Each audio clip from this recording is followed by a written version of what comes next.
asalaamaaleykum sant leen gërëm leen ci àndandoo beeg télévision Futurs Médias benn waxtu jot na ba teg ay simili xibaaru digg bëccëg yi bokk na ci tey xel yépp nekk fële ca diwaanu Égypte ci CAN 2019 ak Sénégal match de poule bu mujj mu nar ko amal digganteem ak Kenya bu 19h jotee lay doon mu di match boo xamante ne nag waruñu koo ñàkk benn yoon loolee le góol bi di Edouard Mendy wax di ngeen ci dégg tamit vice-président bu fédération sénégalaise bu football di Abdoulaye Sow. lu ëpp téeméer juróom fukk ak juróomi junni ci ay candidat ñoo sëgg tey jëlee ci baccalauréat général bi ci atum ren jile nag niñ ko nemmeekoo daaw yore wala sax jëfandikoo téléphone portable dañ ko aye ci centre yi. Aly Ngouille Ndiaye di daje ak parti politique yi coalition yeeg indépendant yi tey jile ngir waajtaayu élection locale yi ñu nar a amal décembre 2019 ñoom ñooñee di pàcc yëpp yi ci bokk dinañ waxtaanee caution bi ñu nar a dem verser ji fële ca CDC. bokk na ci xibaar yi ba léegi ginnaaw yokkute bi ñu nemmeeku ci carburant bi jëwriñ bi ñu dénk wàllum finance ak budget moom mel ni kuy dalal xelu askan wi Abdoulaye Daouda Diallo ne du am leneen lu ñuy jëfandikoo lu nar a am ab yokkute ñu bokk ci kujje gi nag gisewuñu nu ni mel ku ci mel ni Déthié Fall ne ay njumte yu gouvernement bu Sénégal def ak leen jiite seen njiit di Macky Sall warta feeñ ci ñii di askan wi loolee sax dinañ ci waxtaan ci kanam tuuti ak suñu gan moom mooy Momath Cissé nekk vice-président bu ASCOSEN mbootaay bi xeex ak yelleef wuy jëfandiku yi mbokk yi loole lépp tënk la ne suuti ñu yaatal ko.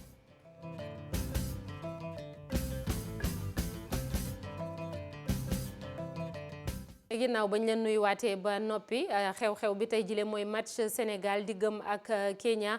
fële ca Égypte lay doon ca Le Caire muy ñetteelu match poule bi match boo xamante ne nag Sénégal waru koo ñàkk benn yoon faaw ñu gagné ngir mën a am yaakaar kon bokk ci huitième de finale yi ci loolee ñu déglu ci sax kii di góol bi di Edouard Mendy ci micro suñu ndaw yee ñu fayabal di Mamadou Ndiaye ak Ahmed Niang. Le moral de l'équipe il est bon.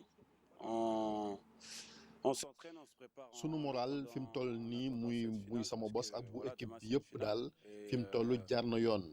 match bi nag match bu am solo la te ñu doon ko jàppee sax ne lii final la kon moom moo tax ñuy entraîner ngir rek mën a gagner pour jàll ci beneen tour bi la match nag moom pour nga jàll ci beneen tour bi faaw nga gagner ko donc changement mun ca am bu dee nag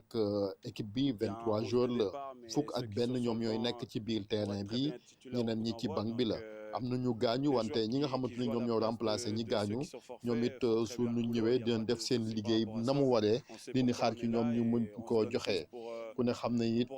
lan moo tax ñu teew fii te tamit ñetti points yi moom mooy li ci gën a am solo entraîneur Kenya bi nag dégg naa li mu wax moom la soxal ñun lu ñu yitteel mooy ñu waajal match bu baax a baax te tamit jéem koo gagné ngir dem suñu yoon. Je me concentre que sur nous, donc ce qu'il peut dire, ça regarde que lui et on verra demain sur le terrain. moom Edouard Mendy yëkkati kaddu yooyee ginnaaw seen entraînement ci kaddu yi nga xam ne nag wax na ko ne sélectionneur équipe nationale bu Kenya moo ko yëkkati kii di vice-président bu fédération sénégalaise bu football Abdoulaye Sow jàpp ni joueurs yi nag li ñu mën a tontoo rek mooy dem ci terrain bi daal di ñàkk daal di kon jël raw gàddu gi seen digg ak Kenya moom Abdoulaye Sow ñu déglu ko ba léegi ci micro Mamadou Ndiaye ak Ahmed Niang. waaw wax dëgg neex yàlla mën nañ jàpp ni li ñu gisagum ci arbitrage bi am na lu des surtout match contre Sénégal Algérie xam nañ ni si Kazwe ni mu doxalee lu ñu bett itam parce que waxoon nañ ko waa CAF waxoon nañ ko commission arbitrale ne wóoruwuñ ko ndaxte am nañ passé ak moom waaye bii itam arbitre bi ñu jël muy arbitre trio bi yëpp d'ailleurs égyptien la. wax nañ leen liñ ci xalaat parce que arbitre central bi xam nañu ko xam nañu itam ci suspension la jóge dafa contester suspension bi mais le que am na ay suspicion yu posé ci moom wax nañ ko ci réunion technique wax nañ ko commission arbitrale le reste nag mooy ñu am vigilance parce que toll nañ ci Coupe d'Afrique foo nga xam ni mbir mi amul dara lu ñuy maye lu ñuy foxati rek fi nekk ma jàpp ni wax nañ ko fi ñu ko war a waxee danañ gën a nekk vigilant ba ci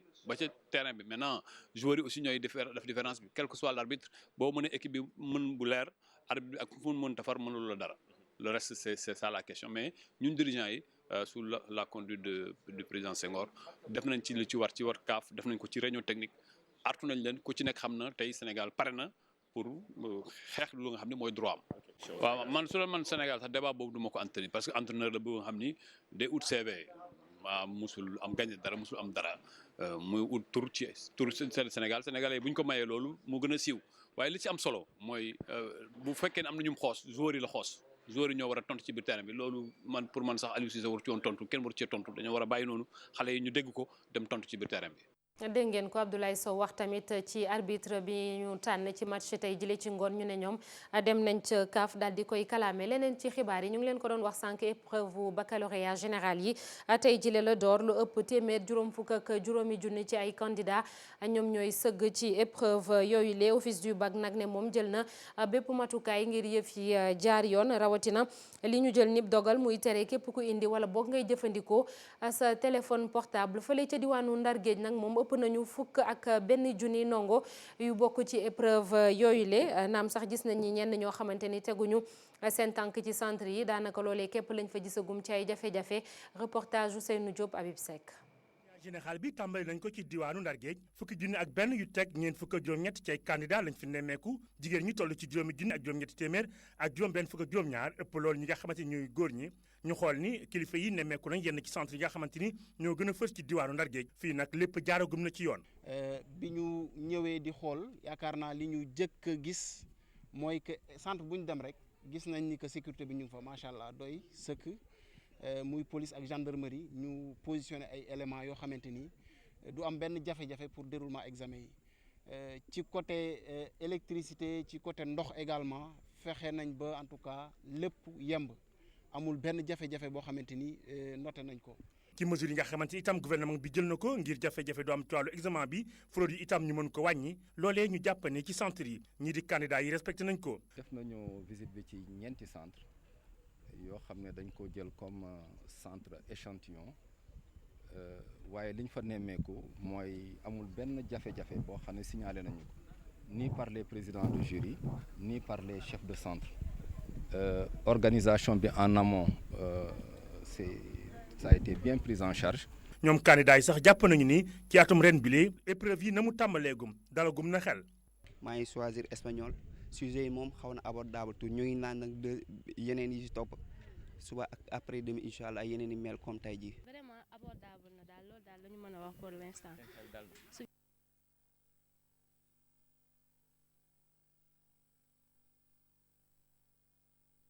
di jéggalu mbokk yi bu baax a baax ci jafe-jafe yooyu ci wàllum technique jëwriñ bi ñu dénk kaaraange biir réew mi ak muy lijjanti élection yi fii ci Sénégal di Aly Ngouille Ndiaye mi ngi daje tey jile ak ñi jiite parti politique yi mbootaayu parti politique ak képp kuy indépendant loolu lépp nag ngir waajal élection locale yi ñuy amal benn fan ci weeru décembre atum 2019 moom Aly Ngouille ne nag dafay déglu ku ca nekk ci ñooñee mu woo lan nga xalaat kon wala boog ñu waxtaanee maanaam koppar gi ñu nar a yóbbu fële ca caisse des dépôts et consignation mu nekk ab caution ci élection yooyu le ñu jàpp ne xaalis boobu le nag faw ñu wax ko lu mu yéex téeméer ak juróom fukki fan laata ba suub wat bi ci boppam démb ci assemblée nationale lépp ca député yi daal dinañu voté loi de finances rectificative bu 2019 budget bi ñu xoolaat kon jamono ji egg na daanaka ñeenti junniy milliards ci sunuy koppar jëwriñ bi ñu dénk nafa réew mi ak budget bi moom ci boppam nag nee na du am benn yokkute bu kon weesu li nga xamante ni moo di carburant yi nee na tam état bu Sénégal dafa jël matukaay yëpp ngir mën a gàlloo lépp lu jëm ci ay dépenses moom Abdoulaye Daouda Diallo ñu déglu ko ci micro Pape Fara Gningue. Le chef de l'État est toujours soucieux du pouvoir d'achat de nos compatriotes. C'est pourquoi nécessairement. dundunu askan wi lu ñor président Macky Sall la mu ciy bàyyi xel bu baax fexe ba nga xamante ni kon Sénégal yi seen nekkin dana gën a mucc ayib loolu tax biñ jëlee dogal ngir rek indi ay yokkute ci li nga xamante ni kon moom mooy carburant bi foofu rek lañ ko yemale laalu li nga xamante ni moom mooy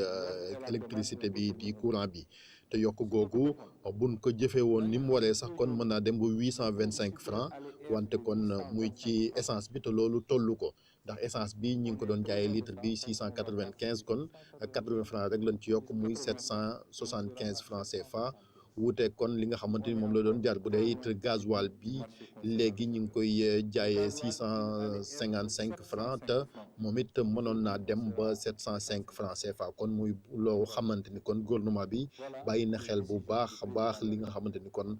te yokk googu maa ngi confirmé na foofu lay yem duñ ci yokkaat leneen. Reste des prix qui sont concernés par ces structures. yenn député yu bokk ci kujje gi nag giseewuñu ko nu ni mel ku ci mel ni Déthié Fall jàpp nag ni sénégalais nañ ko xaar dina am yeneen yokkute ci li ñuy jëfandikoo mu cay dolli ni njuumte yu gouvernement bi def ànd ci ak Macky Sall nag sénégalais yi nekkuñu ñi ko war a fay moom Déthié Fall bu réew mi ñu déglu ko ci micro Pape Fara Ñing. xaalis bi campagne ko ba pare ni am naa problème yi ni sénégalais yi yokku naa léegi prix carburant bi ci essence bi ak ci gasoil bi fay leen samay facture Airman sénégalais yi du ñoom ñooy ñëw di fay ay facture yi nga xam ni Airman wu président Macky Sall moo ko yóbbee sénégalais yi donc loolu du politique bu baax. di ko sant moom Déthié Fall ñu egg seeg yéen mbokk yi ci sunu gan niñ ko doon waxee sànq Momad Cissé la moom mooy vice président bu ASCOSEN ñu ngi lay nuyu. maa ngi lay fay soxna Naata. dégg nga ko coow li fan yi yëpp mooy yokkute bi ñu nemmeeku ci carburant bi essence bi nga xam ne léegi litre bi 775 lay jar bu dee gasoil bi nag 665 ndax yow en tant que consumériste ndax xaj na comprendre nga lu ni mel parce que dégg nañu gouvernement bi joxe ay explication ci loolu lu ci mel ni baril pétrole bi nga xam ne njëg gi dafa yokk. waaw xam nga dafa am ñaari explication yaay ci seet bi nga xam ne moo la ci gënal mais ñaar yëpp mun na tenir parce que baril bi mun na yokk. kan mooy seet bi ko gënal ndax askan wi moom dafa mel ni ñoom tam explication lu ñu mën a expliquer tam du na mën a dugg seen bopp. non askan wi ça dépend. am na ci askan wi ñoo xam ne mun nañu jël l' explication bi nga xam ne moom la gouvernement bi joxe nga xam ne gis nañ ne effectivement baril bi yokk na mais explication bi dee cee wax itam askan wi am na si ñoo xam ne loolu la ñuy jël. maanaam des erreurs de gestion yoo xam ne am na ba nga xam ne fi mu nekk ni caisse de l'État sont vides donc ñu war a indi xaalis renflouer ko loolu yëpp askan wi ñoom ñooy apprécier mais en tant que défenseur de consommateur ñun dañuy juger situation de fait li nga xam ne da nga maam ñun ñooy défendre askan wi bu ñu sañoon lii du am maanaam góorgóorlu bi du dem ci pompe bi gën a fay loo nga xam ne moom la daan fay te problème bi njàqare bi mu ngi gën a dem ci conséquences yi après ndax ñii nañ ne fii la yem ñii nañ ne du yem fii mais boo demee nga xam ne par expérience ngay waxee mooy que état toujours bu ma jëlee le prix du transport parce que transport bi bu ñu fekkee ne état bi taxawul comme gendarme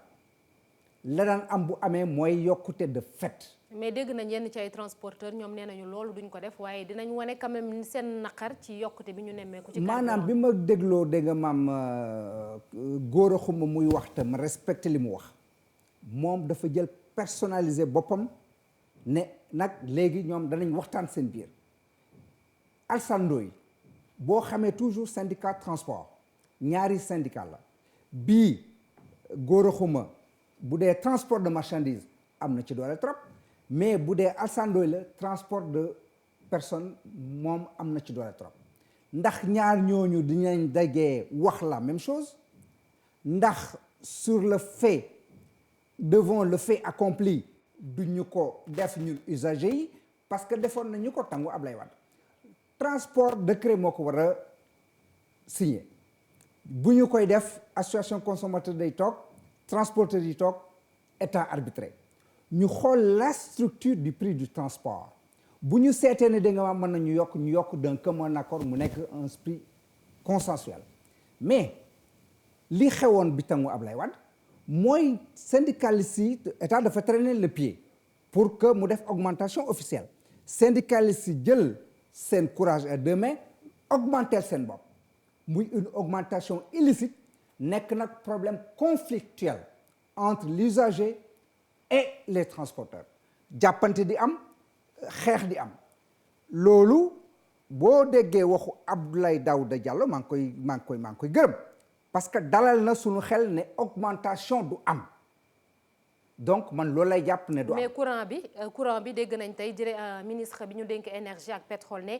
boo njortee tamit bu ñu moytuwul maanaam yokkute tam dina am ci wàllu courant bi maanaam pareeguñu te juróomi at moom moo des ci Macky Sall ñeenti weer ginnaaw bañ ko falee rek mu ñëw yokk carburant bi ndax juróomi at yi ci des tamit jar naa tiit. xam nga lan moo am dëgg c'est que nous dépendons du prix du baril du pétrole tant que baril baa ngi dem te mënuñu ci dara ku la ne fii lay yem itam day wax lu ko neex. ndax bi lii yëpp li ko indi réajustement bi li ko indi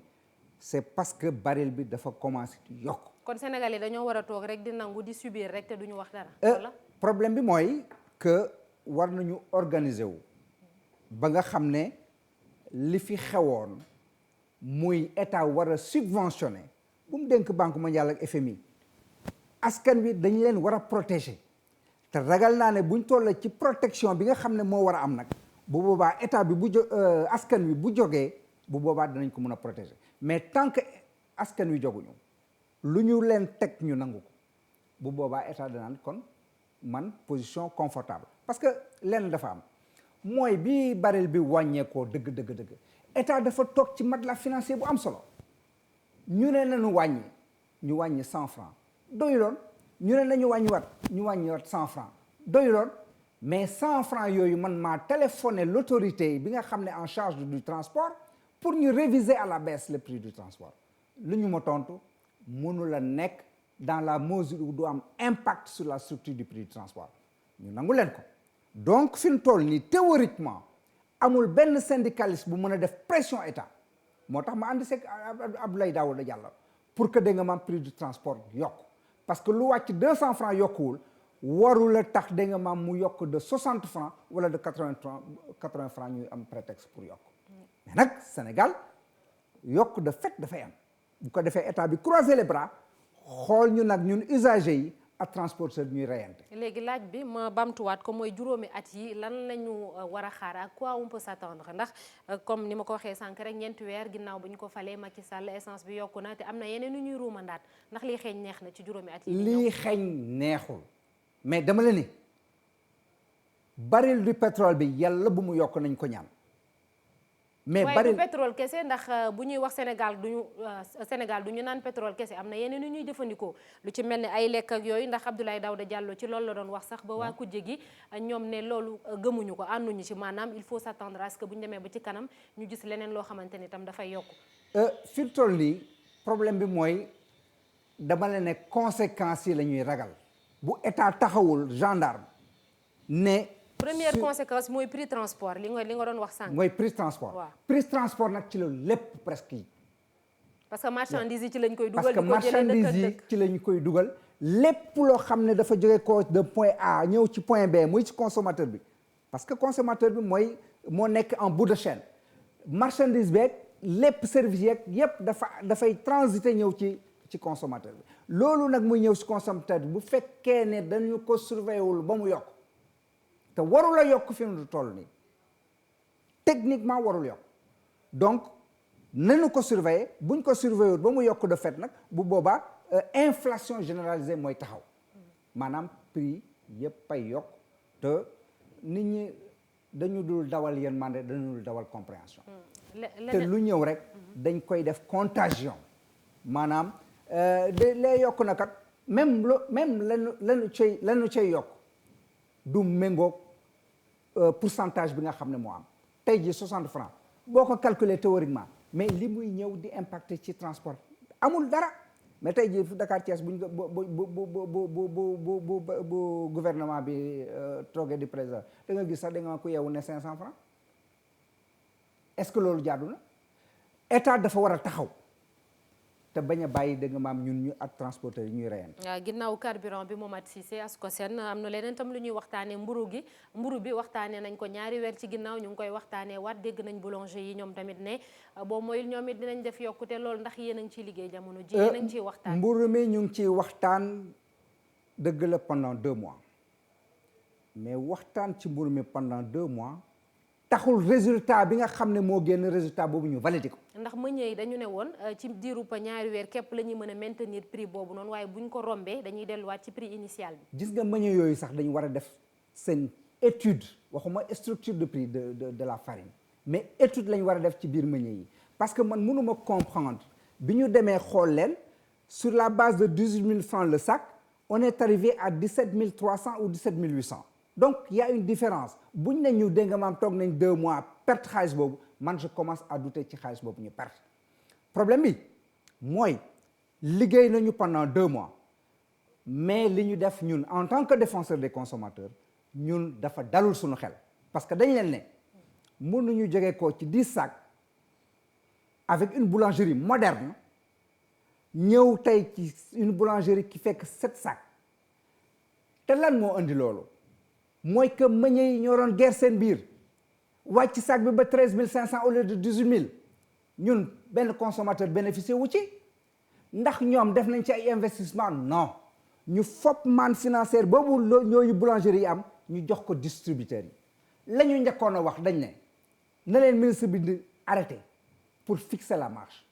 mais après ñu changer de fusil d'épaule ne nañ xool boulangerie moderne jël une boulangerie qui fait 7 sacs te lu ñun d'accord nañ ci nous n'allons pas payer les turpitudes des boulangers ni des meuniers maintenant problème bi mooy gis nañ ne une boulangerie moderne normalement dafa war a dégg nga maam répondre à certains critères quel est le seuil de rentabilité d'une boulangerie moderne kooku yëpp c'est des questions yoo xam ne dégg nga maam ñu ngi koy def te nag bu ñu naxante mooy dekkil conseil national consommation bi ñu doon wax. bu ñu nax conseil national de la consommation yaa ma may sax dégg nga maam prétexte boobu pour mu wax ne am na benn ouvrier boo xam ne toog na ne 285 la ñuy def mais ñun 330 la ñuy def pain contrôle ñi nga xam ne ñoo leen war a contrôler sur le poids gis naa dégg nga maam ñu contrôler la région de Louga sur presque les 20 boulangeries kenn rek ci respecté poids sinon 190 grammes la ñu wax mais 145 la ñuy def. kon loolu lépp faaw ñu toogaat waxtaanee ci tegaat ko ci yoon. mais kañ la ñuy am confiance bi nga xam ne moom la consommateur di war a am ci boulangerie c'est ça la question. Momath Cissé laaj bu mujj bi rek ci waxtu wi moo ñu tënk ñi nga xam ne ñooy woy jëfandikoo yi ñoom ngeen di défendre consommateurs yi ndax yomb na fii ci Sénégal ñu défendre leen parce que d'habitude dañ naan dara bu amee ñoom dañuy toog rek maanaam saa ñooy xaaj ci benn yu dóor. lu metti la ndax saa yu transport amee. man damay dugg aftu dugg ci tata yi bu ma bañee fay augmentation bi da ngay gis benn waay ne mais bu ñu tardel waay bëgg maa fayal bu ko defee ma génnee billet 10 000 francs ne ko mën naa fay damaa bëgg dégg nga maam yëf ñu jaarale ko ci yoon xam nga bu ñu ma yóbbee police yóbbu nañ ma ay yoon police bu ko defee police na ñun mënuñu ci dara bu ko defee ñi ma àndaloon ci bus bi dañuy wàcc naan fukki nit yu mel ni yow buñ ko amoon Sénégal dox mais bu ñu yem ci loolu. nañ koy jëfee ba nga xam ne bu dara amee bu ñu wootee Sénégal yépp màbb am ci cause bi bu ko defee état taxaw na ñii kat suma askan wi dama leen war a protéger parce que dégg nga maam joxoñ nañ ma baaraam. jërëjëf Momath Cissé di la sant di la gërëm. maa ngi sant la gërëm. moom mooy vice président bu ASCOSEN ñu doon waxtaanee li nga xamante ni dafa am ay yokkute jamono ji muy carburant bi ak yeneen lu ñuy ruumandaat lu ci mel ni mburu mi ak courant bi ñu wax leneen ci xibaar yi mbokk yi ci diirum ñetti fan képp douane bu Sénégal teg na loxo lu ëpp 1 tonne lii di Sénébar cocaïne fële ca port autonome bu Ndakaaru bu mujj bi nag daanaka mi ngi am ci week-end bile mi ngi toll ci 798 kilogrammes marchandise bi bàyyeekoo ca Brésil nag saisi bu njëkk bi ñu ànd ci Aminata Mbare Sow.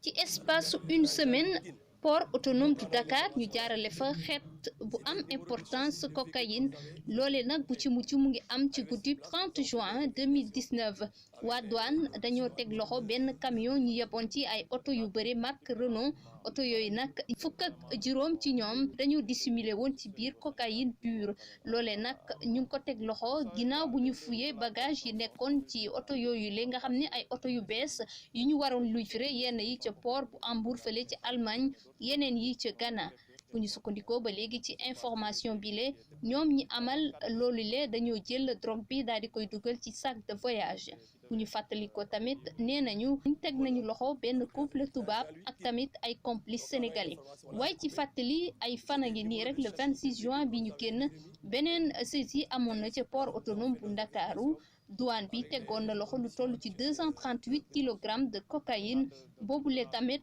même opération bi la ñu amaloon dañoo jëloon drogue bi daal di koy dugal ci ay oto yu bees yoo xam ni dañ leen waroon yóbbu dégg nañu ci Angola mu mel ni nag drogue bu dur dañ koy jaarale ci port bu Ndakaaru ngir yóbbu ko ci yeneeni réew bateau bi nga xam ni moo yeboon drogue bi ñu mujjee teg loxo mu ngi jóge woon ca port bu Brésil waroon dem yenn yi ñu livré ko ca Allemagne yeneen yi ñu livré ko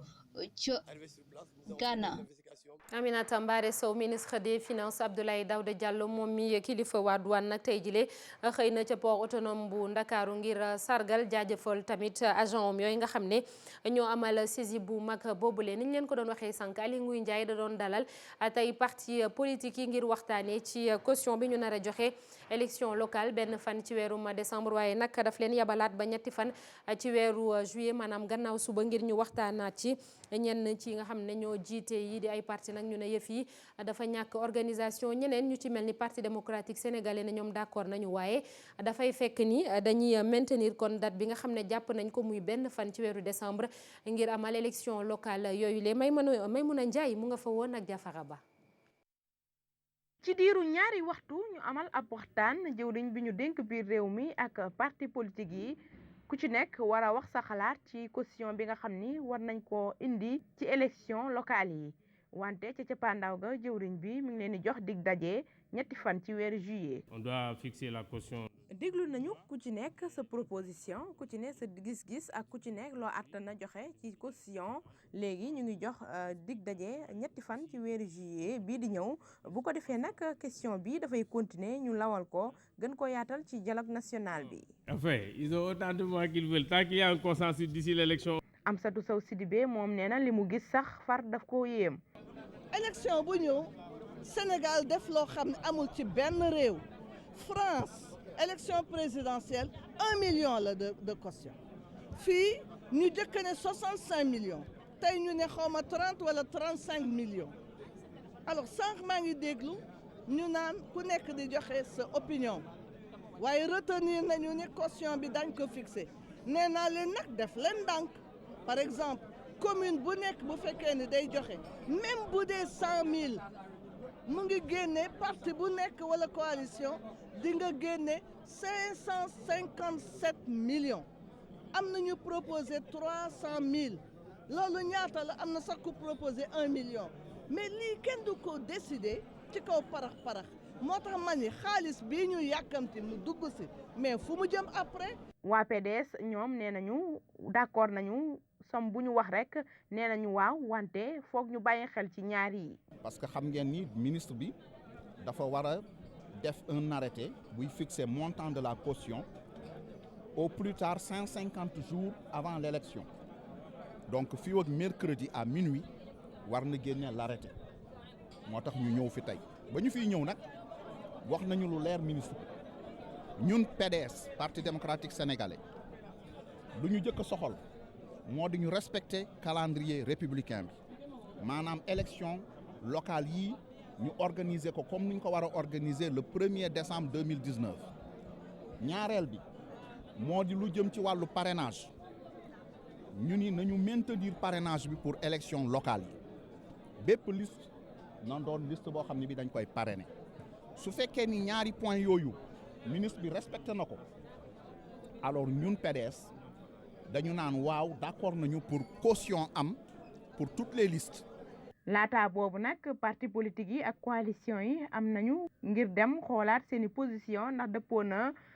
comme ni leen ko code électoral bi santé. benn pàcc ci ku jégi bokk ci front de résistance nationale ñoom nag laaj nañu leen ndax coow li ñeel pétrole jamono ji ab gàllankoor la ci dialogue national bi ñoom nag ku ci mel ni Mactar Souran nee na ñaari mbir yu bokkul la ay xeex yoo xamante ni dañ koy def nee na ci fan yi lu yàggul dara sax dinañ ci sóobuwaat Mactar Souran di coordonnateur bu front de résistance nationale ñu déglu ko ci micro Maymouna Ndiaye ak Jafara Ba. pétrole bi du changer dara ci dialogue bi nga xam ni moom la ñu war a def ci wàllu politique ndax li ko waral mooy élection du fi jóg affaire pétrole bi mu jógee ñun mun naa ni wax ci opposition la jóge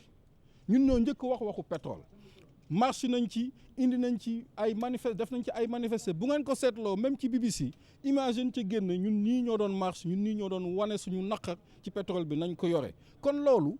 tey jii kenn njëkkuñu ci manifestation bu am opposition bi kenn jiituwu ko ci mun naa ni sax ci bés yi ñu jëm am na plan d'action boo xam ne ñu ngi koy dérouler ci li jëm ci loolu parce que ñun li ñu bëgg mooy parti politique yi syndicats yi ak képp kuy xeex ci wàllu ressources naturelles yi ak leeral li nga xam ne askan wi moo ko moom loolu dañ ko bëgg leeral te daañu dem ba mu jeex ñoo njëkk wax ni Aliou Sall na démissionné ñoo njëkk wax ni lii dañ ko war a leeral kon loolu xeex boobu daañ continuer waaye du tere aussi jàmm pour mu am ci Sénégal war nañ waxtaanee war nañ li nga xam ni ñëpp a ko bokk ñu leeral ko waaye war nañ aussi bu élection taal na ay réew yi. ginnaaw politique bi ñu wax ci wàllum mbay mi dem fële ba ca diwaanu Kaolack foofee nag gis nañ ni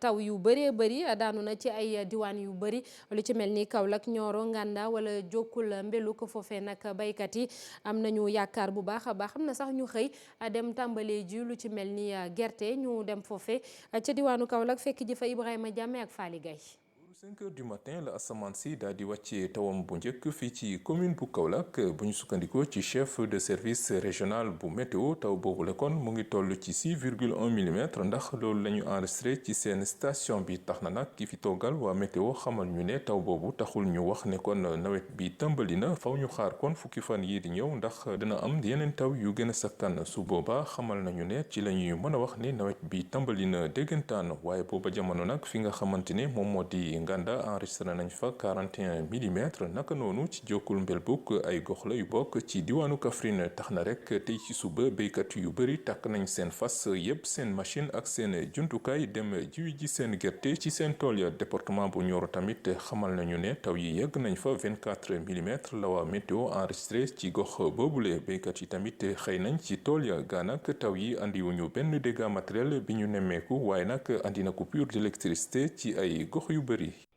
xibaar yi bokk na ci suñu naataangoo yi nekk fële ca Sud FM ñoom nag tey jile la ñuy màggal seen ñaar fukki at ak juróom rajo boobu nekk première rajo privée bu Sénégal ñu samp ko ci atum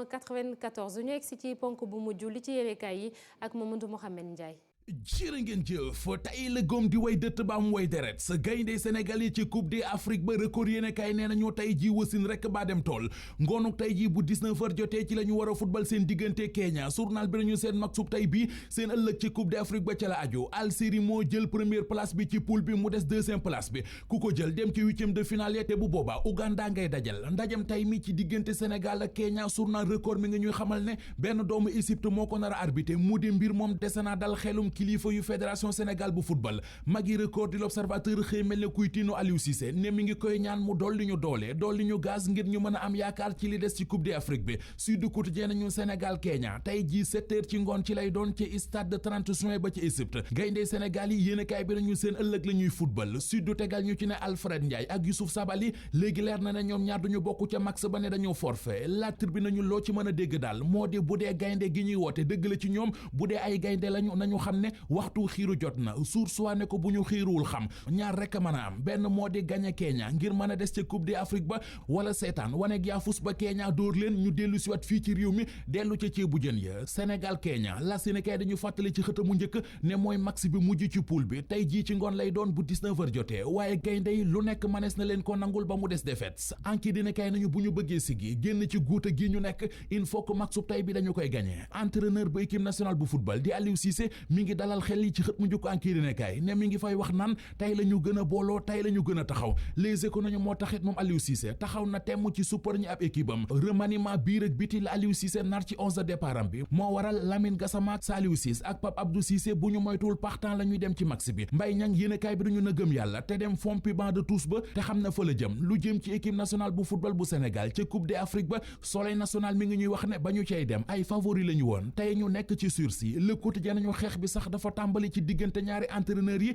te dara xewagul ne muy Aliou Cissé entraîneur bu Sénégal di Sébastien Migné entraîneur bu Kenya ku ci nekk yaa ngi jéem a dox ci sa maayinu morom journal bi ñu dégg nañu entraîneur bu Kenya Sébastien Migné mu ne sóoru Sénégal yi boo leen tegee pression rek seen faiblesse mentale feeñ ñu ne Aliou Cissé looy tontu ci yooyu la kàddu mu ne amu ci tontu li ci biir terrain bi la te Sébastien Migné li muy wax dara leeru ko ci li leer journal populaire ba woon di Vox Populi nañu moo di drogue bi bari na ca poorum Dakar ne bu weesoo 238 kilos cocaïne ya fa douanub Sénégal jàppoon ci week-end bi jàppati nañu fa 798 kilos cocaïne muy tonne cocaïne ak ñetti téeméeri kilos yu douanub Sénégal jàpp ca poorum Dakar ci diirum ñetti fan boo doon xayma seenu njëkk yéenekaay bi nañu dina toll ci ñaar fukki milliards ak ñaar l'observateur xëy ñu baaxee secret yi nekk ci drogue bu bari boobee douanub Sénégal jàpp ca poorum Dakar journal bi nañu ci ay auto marque Renault ca la ñu leen fekk bu dee 238 kilos cocaïne yi ñu jàppoon keroog àllarba dañu ne woon Angola la jëmoon 798 kilos drogue bi ñu jàpp bërki démb moom nee nañu ci diggante réewum Ghana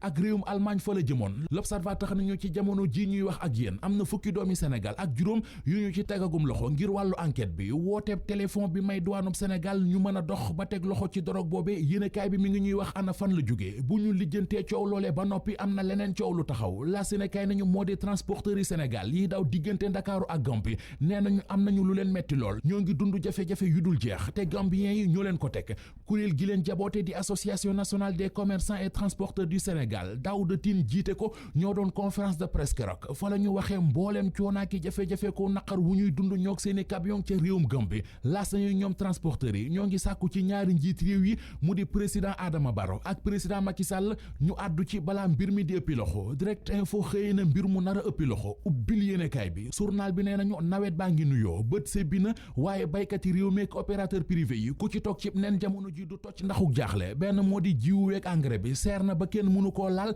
enveloppe bi ñu doon baaxe opérateur privé yi tolloon ci 27 milliards wàññi nañu ko ba ci 17 milliards yéenekaay bi gis na situation bi bu ñu ci waxul jël ci ay matuwaay du jur jàmm ci koom-koomu réew mi. jërëjëf Mamadou Mouhamed Ndiaye sant leen yéen itam ci àndandoo beeg télévision Futurs Médias yeneen i xibaar bu 19h30 jotee lay doon incha allah di leen ñaanal ngeen yendoog jàmm.